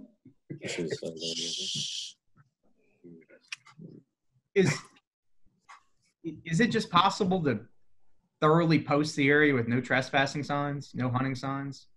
We have been doing that. We have been doing that, sir, for the last, I guess, year now. And problem is they're driving four-wheelers and vehicles in through it. So yes, the fence is not going to stop a bullet of somebody from climbing over. But if you put a fence and gates, then now that person has to rip the gate down, cut through it, and we'll be bush hogging on both sides of that fence. So it'll be exposed and we can see it and monitor. There's a lot of entryways and entry points to the tract of land if you looked at it. You can come in from the levee side, the highway side, from the grain elevator side. So we're going to minimize where they can get through at and when they get through, and you got to see it because we're going to monitor better. That's the reason for it, and that's all I have. Well, I got a relative with an 8-foot fence all the way around their property in Mississippi, and they can't keep people out. So if a 4-foot one can, I guess we're going to change the fence. We have Commissioner Russo with his hand up. I'm sorry. Yes, Commissioner Russo. His hand up. I was just going to ask, I see you say we're going to have somebody bush hogging the fence line. Who is going to be bush hogging the fence line? It's got to be bush hogged initially to put the fence up. So those folks will take care of that. From that point on, we're going to do a combination, either bush hogging or spraying. Most likely spraying, and that'll be done in-house with in-house personnel. So the in-house people are going to bush hog that fence line for 8,000 feet? We don't have a tractor at this time. The in-house people will be doing the spraying. We're going to spray it, Mr. Russell, to begin with when it first gets installed, so it doesn't get covered with vines and things, so we can see it. And then we are actually looking at the port, purchasing a tractor at some point, so we can do some maintenance on our property. Well, now they're trying to put a fence on it. Yeah, okay. Well, I still think that it's a waste of money, but Any other questions before we call a question? All right. I'd like to call a question. Yeah, well, hold on. Go ahead, Mr. LaFrance. I'm just speaking to some of the people from Ironton, and they said when PLT bought that property, and when they met with the people from Ironton, they had told them that they would be able to hunt that property.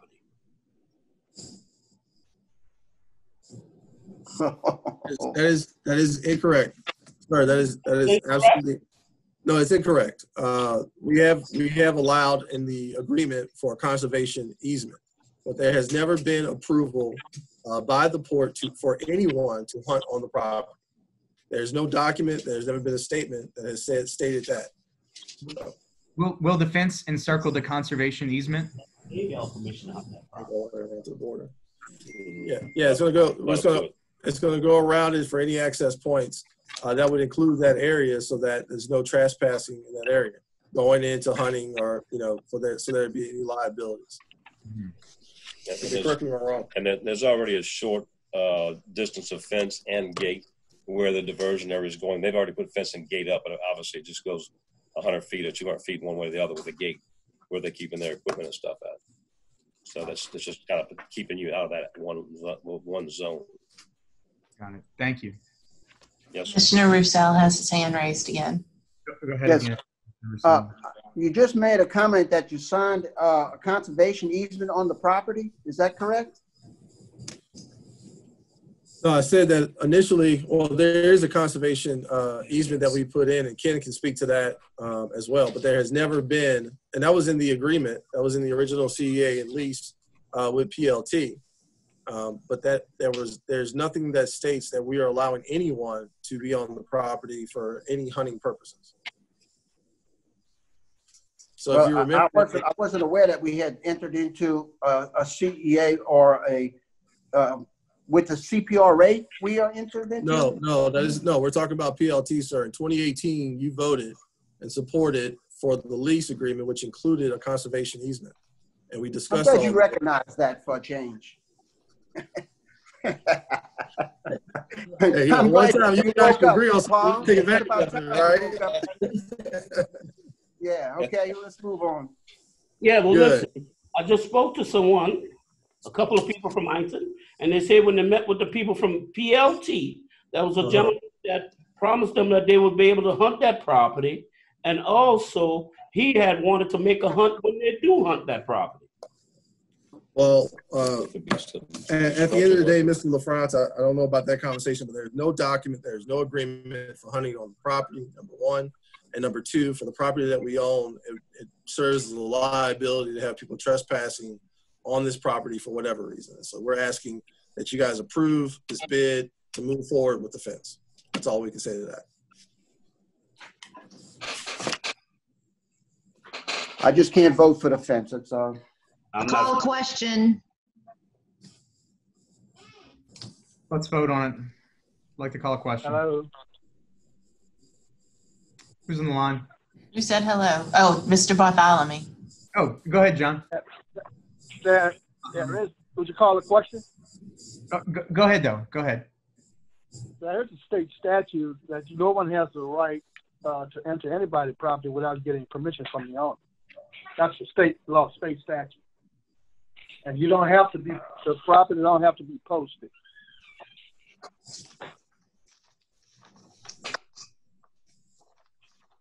That's correct. You don't need no fence. Save that money because there's a law on it. And the sheriff department have to enforce the law.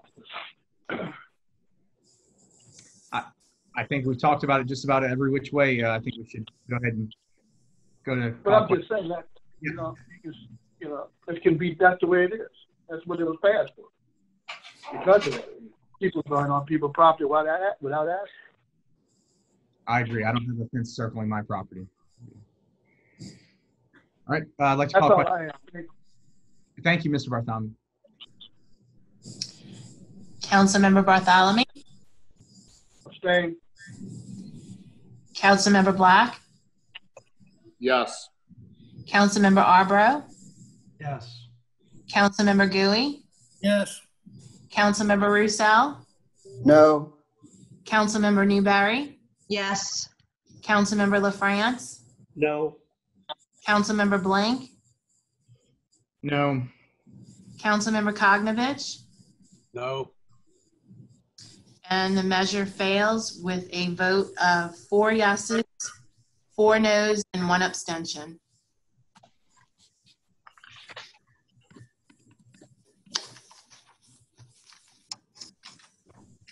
Item 6G, a resolution authorizing Maynard J. Sandy Sanders, Executive Director of the Plaquemines Port Harbor and Terminal District, to enter into a professional services agreement with Intelligent Transportation Services, LLC, for IT operations and maintenance services for the Plaquemines Port Harbor and Terminal District, and otherwise to provide with respect thereto.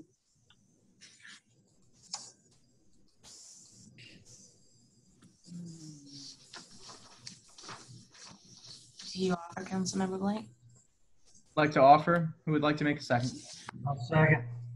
Second by Councilmember Arborough.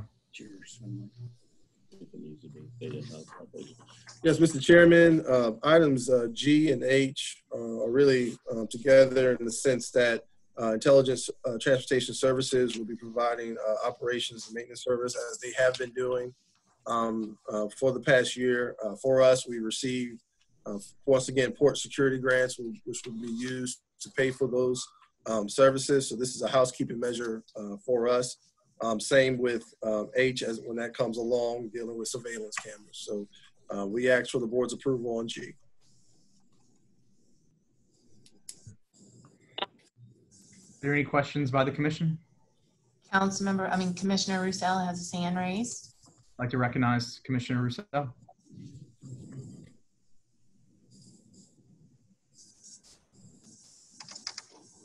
Commissioner Roussel, you need to unmute yourself.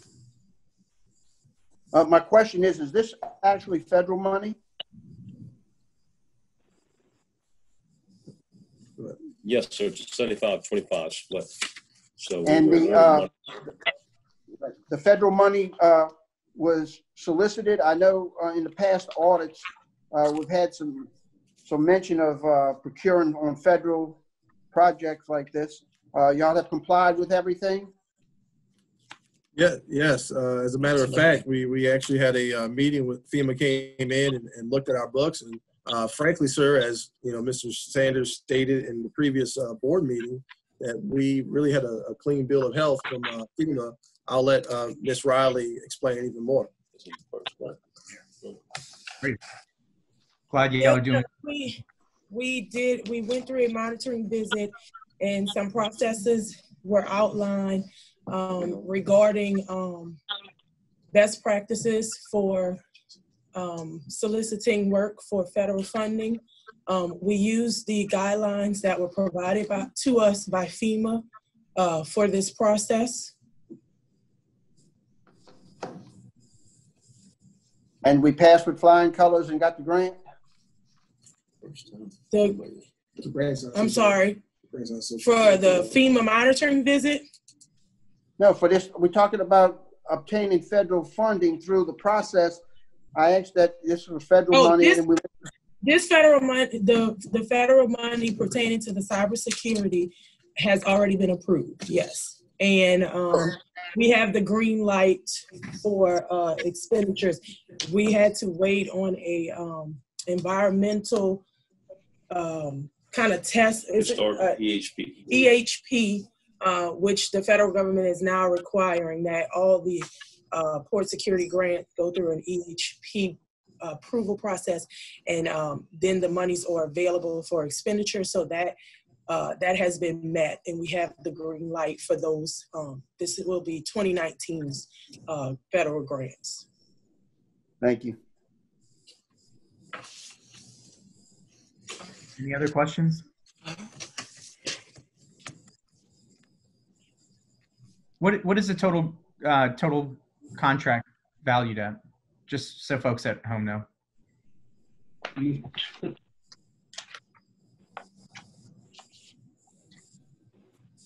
Security.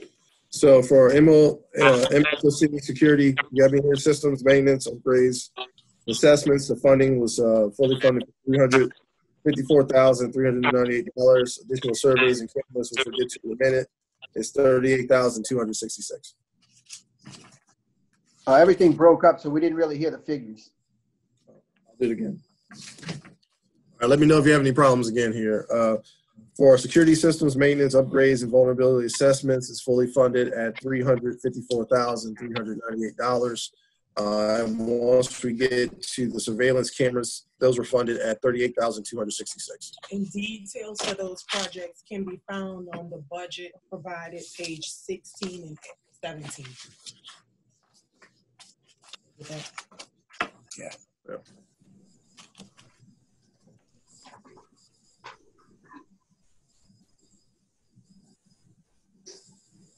Are there any other questions from the commissioners?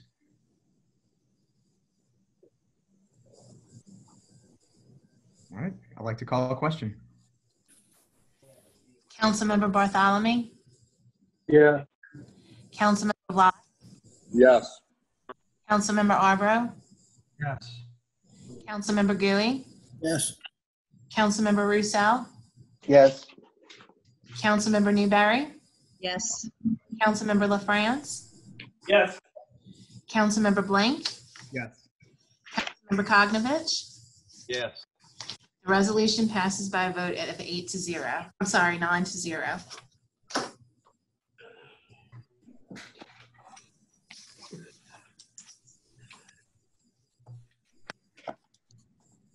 All right, agenda, please. 6H, a resolution authorizing Maynard J. Sandy Sanders, Executive Director of the Plaquemines Port Harbor and Terminal District, to enter into a professional services agreement with Intelligent Transportation Services for surveillance cameras for the Plaquemines Port Harbor and Terminal District and otherwise to provide with respect thereto.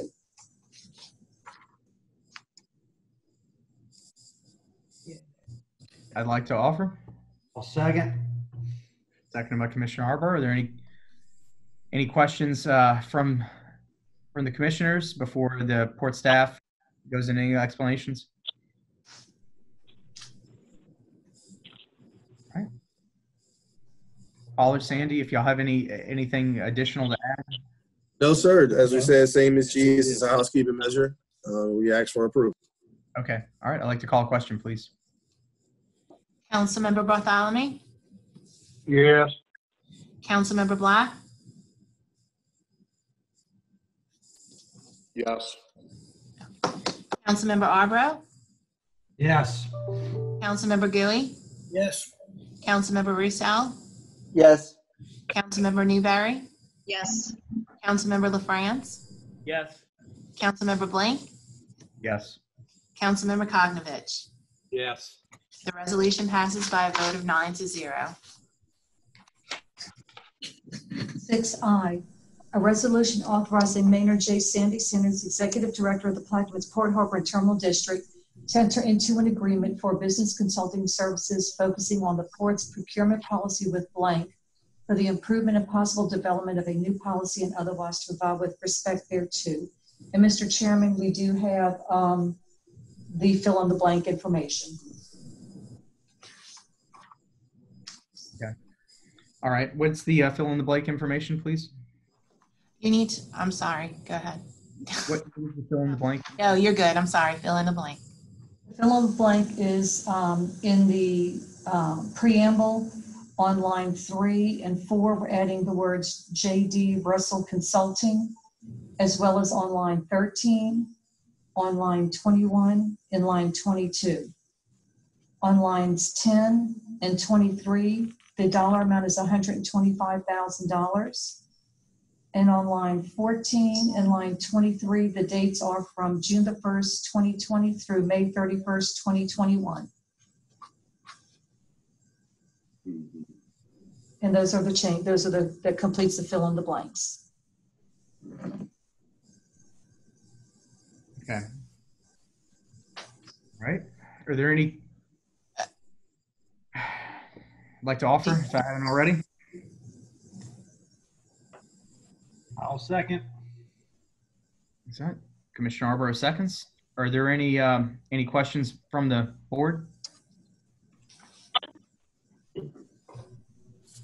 Commissioner Roussel has his hand raised. Commissioner Roussel, go ahead, please. Yes, I've reviewed 2 proposals that were submitted, and one of them had a cap in it. One of them just had an hourly rate. How were they scored, and did the second one have a cap?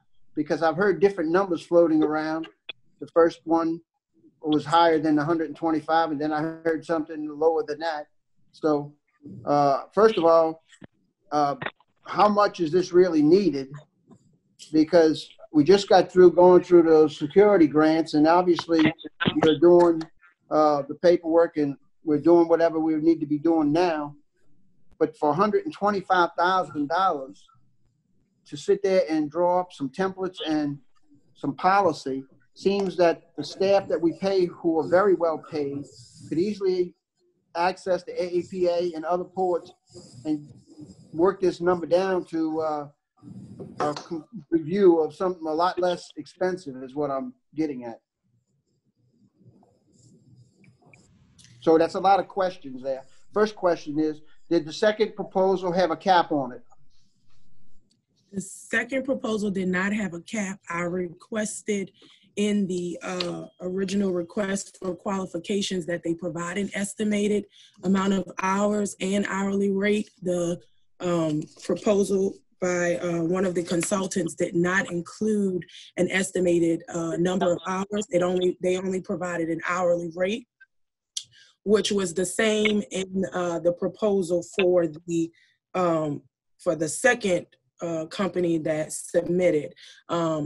I feel more security knowing that there is an estimated budget. I mean, versus going with a firm that cannot give me an estimated budget, and it may even come in well above this. So at least with one proposal, I know exactly what to expect and have something to really benchmark myself on, and a better idea of how we're going to work towards that.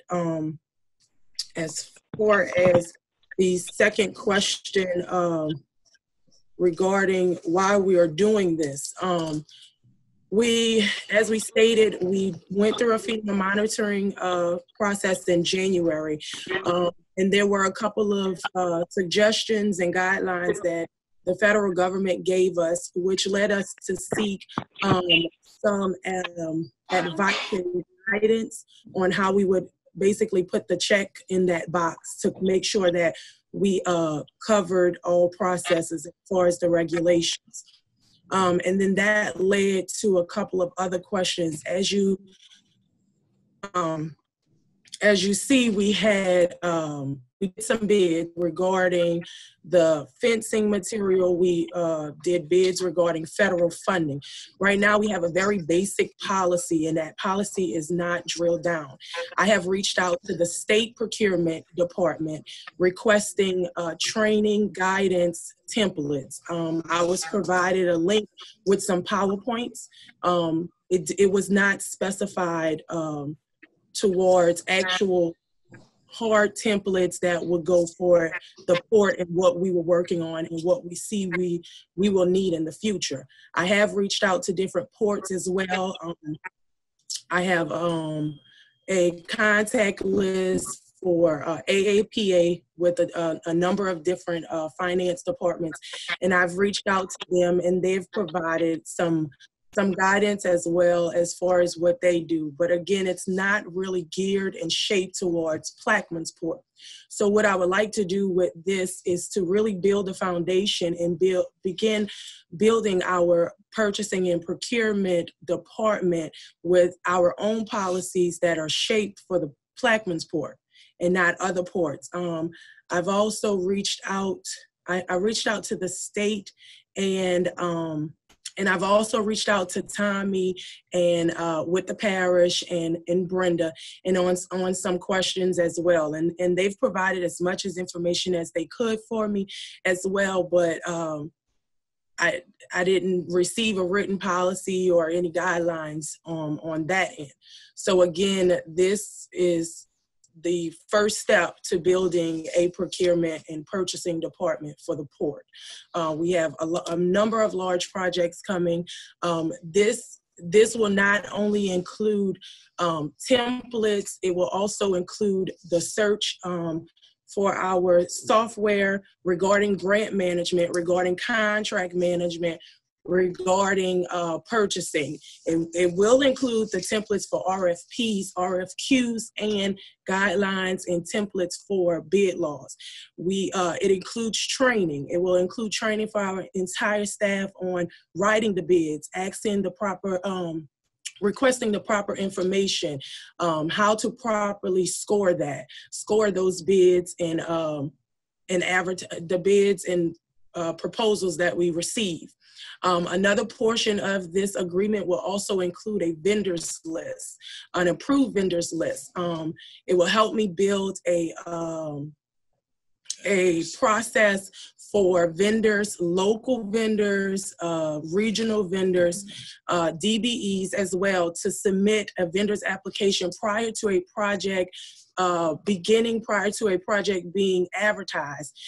It will help manage the data that we receive and put these vendors in different categories and allow them to be on our approved vendors list. So when these RFPs and RFQs are issued, they are included and given the opportunity to place bids.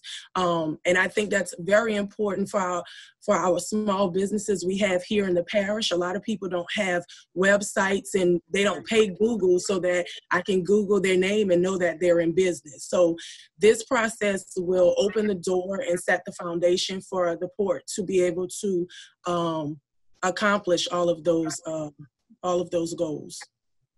And so when did anyone come in and assess the situation to look and see how many hours it might take? No one really, no, they didn't assess. I had a couple of conversations with a consulting firm. So, I had a meeting with a consulting firm, one that submitted a bid or a proposal regarding what we were looking for. And I was provided this estimate. And when I seen the amount, I immediately said, okay, well, we're going to need more than just one proposal. So that's when I did some research and I sent out the email and posted it to the website to look for others, to make sure that we, basically did our due diligence and we weren't being overcharged, rather hourly or by estimated number of hours. The proposal had, I'm sorry. I was wondering, have y'all negotiated this figure? We have not. I was just about to say, this proposal is broken up into 3 phases. So we are able, we haven't gotten a hard agreement. We've received the proposal, so and it's laid out. So it's not, I wouldn't say it's definite. So if the number was dropped to 85, then you would negotiate that? Then I would have to evaluate and prioritize the different deliverables we're looking into receiving. The problem I got is that, if no one knows what we have there, how do you know how many hours it would take to come in and write a new script, basically? And just to throw 125,000 figure out there, I guarantee you at the end of May 2021, the 125,000 will be expended and they'll probably be looking for an extension. Well, I did have a conversation with the consulting firm that provided the breakdown, and it gave them a breakdown or a rundown of what we were doing, and summarize that. In the request for qualifications, I did add and state that if any of the consulting firms that would like to submit a bid had any questions, to please contact me. I really couldn't give a whole breakdown summary of our current purchasing department and policy in an email.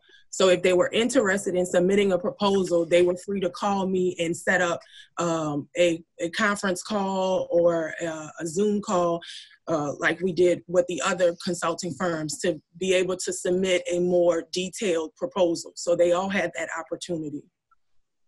And only one of them took it? Yes, sir. And the other decided to submit a proposal without a breakdown of estimated hours. Shambrell, does the parishes, their purchasing department, do they have robust procuring policies that could be pulled from? I don't think they do.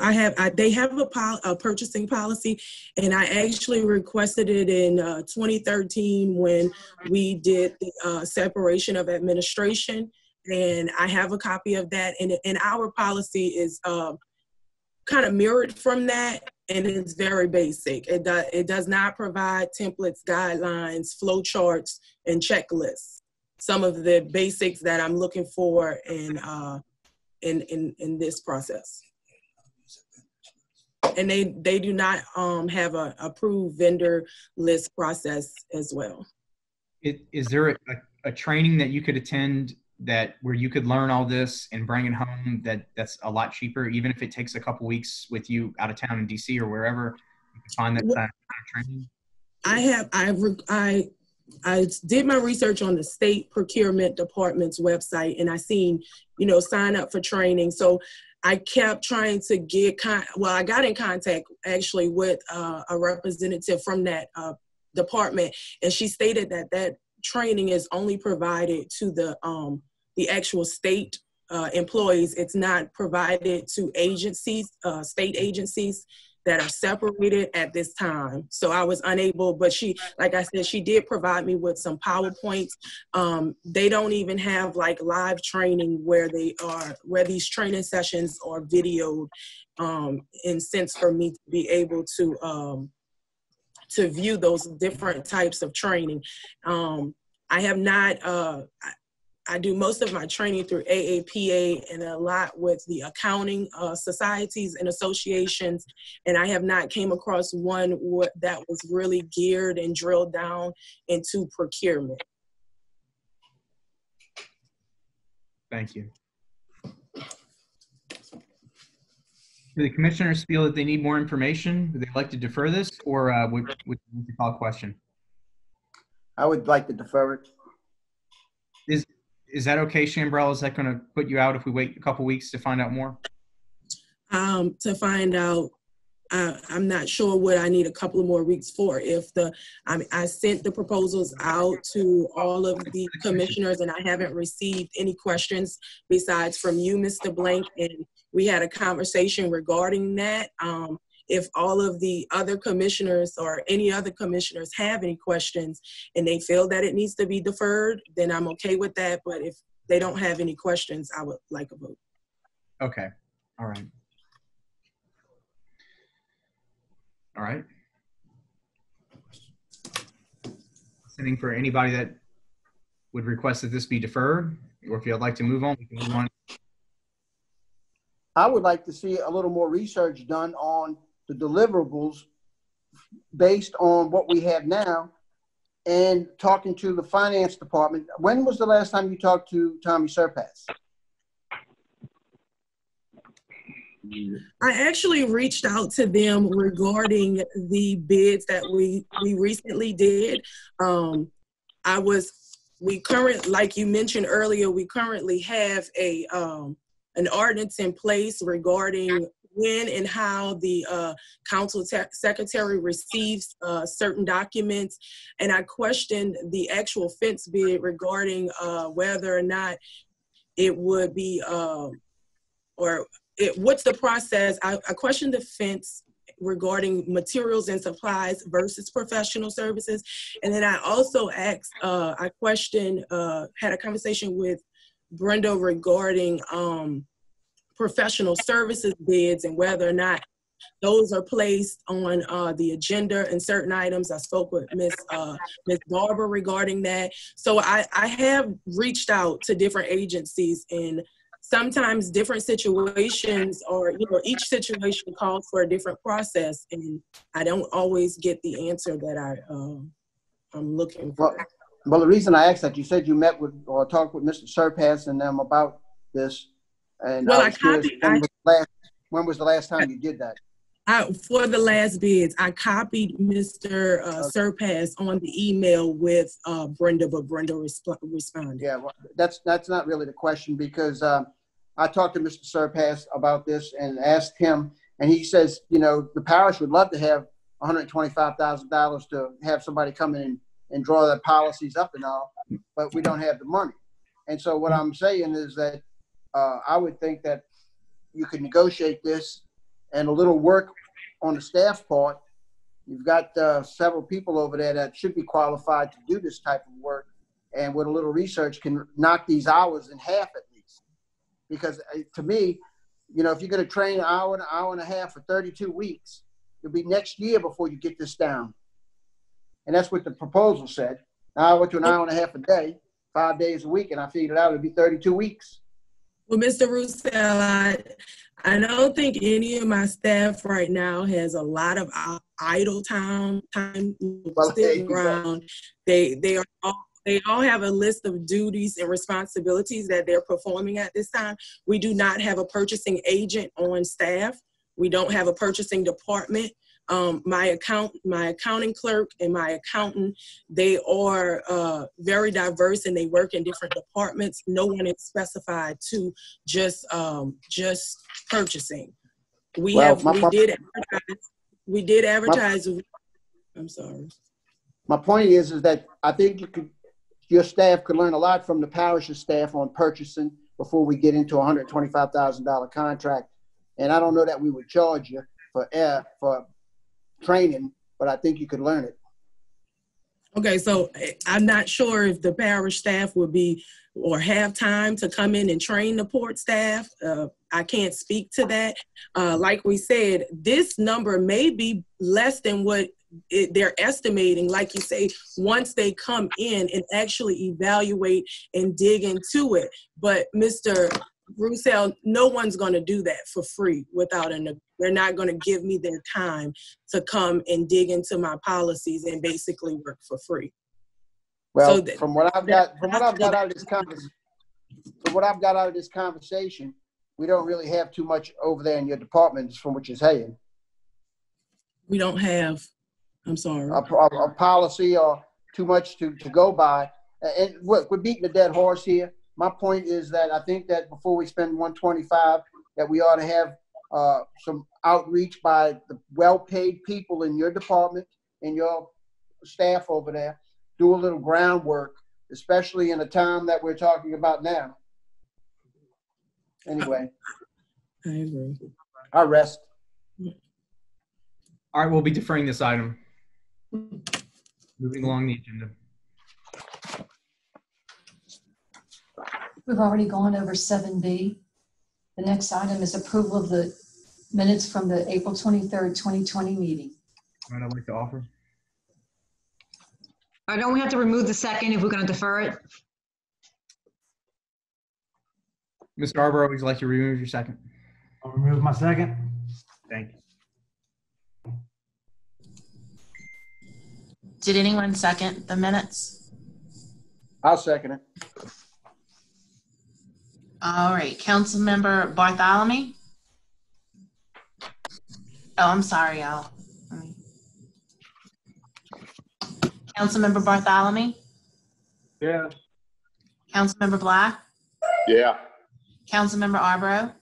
Yes. Councilmember Gooey? Yes. Councilmember Roussel? Yes.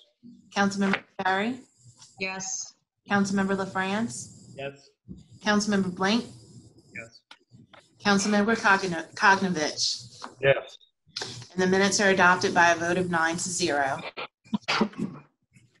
Mr. Chairman, that's all that's on the agenda for today. Thank you, Move to adjourn. I second that.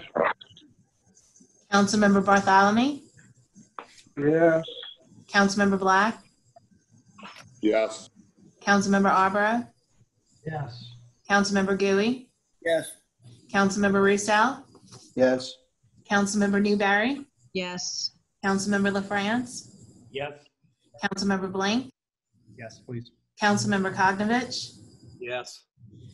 and the motion to adjourn passes by a vote of 9-0. And it's 7:03.